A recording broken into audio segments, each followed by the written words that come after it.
بسم اللہ الرحمن الرحیم۔ السلام علیکم ورحمۃ اللہ وبرکاتہ۔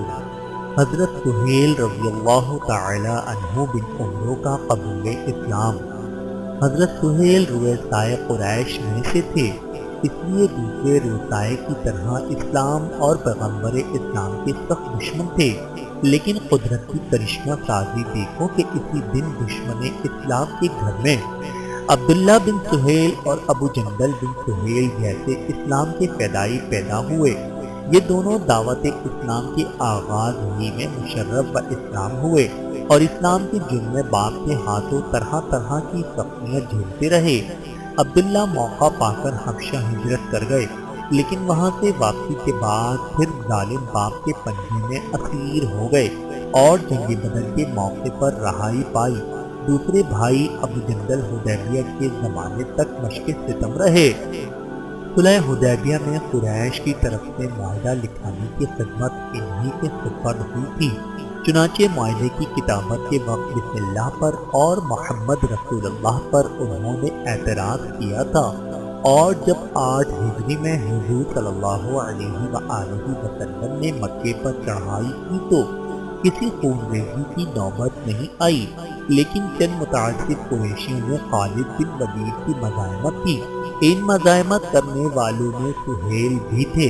اس مزاحمت میں کچھ آدمی مارے گئے اور فتح مکہ ہو گیا۔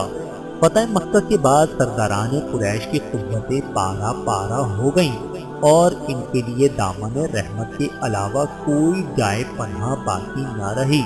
اس وقت وہی سہیل جنہوں نے 2 سال پہلے منمانی اور فاتحانہ شرائط پر صلح کی تھی، بے بس اور لاچار ہو کر گھر کے اندر بند کر کے چپ رہے اور اپنے لڑکے ابو جندل کے پاس، جن پر اسلام کے جرم میں طرح طرح کی سختیاں کی تھی، پیام کہلا بھیجا کہ مارے جانے سے پہلے میری جان بخشی کراؤ۔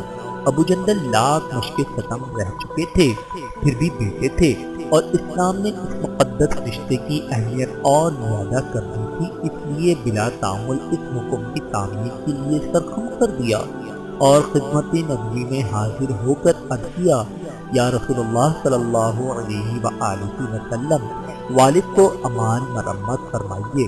ان کی سفارش پر رحمت عالم نے سہیل کی تمام خطاؤں سے درگزر فرمایا اور ارشاد ہوا کہ وہ خدا کی امان میں مامون ہیں، بلا خوف و خطر گھر سے نکلیں اور گرد و پیش کے لوگوں کو ہدایت فرمائی کہ جو شخص سہیل سے ملے خبردار وہ ان کی طرف نہ لپکے۔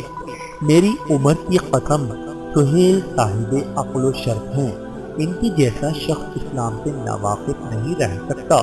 بیٹے نے جا کر باپ کو رسول اللہ کا ارشاد سنایا۔ یہ شان کرم دیکھ کر سہیل کی زبان سے بے اختیار کلمات نکل گئے کہ واللہ وہ بچپن میں بھی نیک تھے اور بڑی عمر میں بھی نیک ہیں۔ بالآخر حضور صلی اللہ علیہ وآلہ وسلم کے اس عفو و کرم نے یہ معجزہ دکھایا کہ سہیل حنین کی واپسی کے وقت آپ کے ساتھ ہو گئے اور مقام جعفرانہ پہنچ کر خلق اسلام سے سرفراز ہوئے۔ حضور صلی اللہ علیہ وآلہ وسلم نے ازراہ مرامت حنین کے مال غنیمت میں سے 100 اونٹ عطا فرمائے۔ حضرت سہیل رضی اللہ تعالی عنہ پر اللہ رب العزت کی کروڑوں رحمتیں نازل ہوں، آمین ثم آمین۔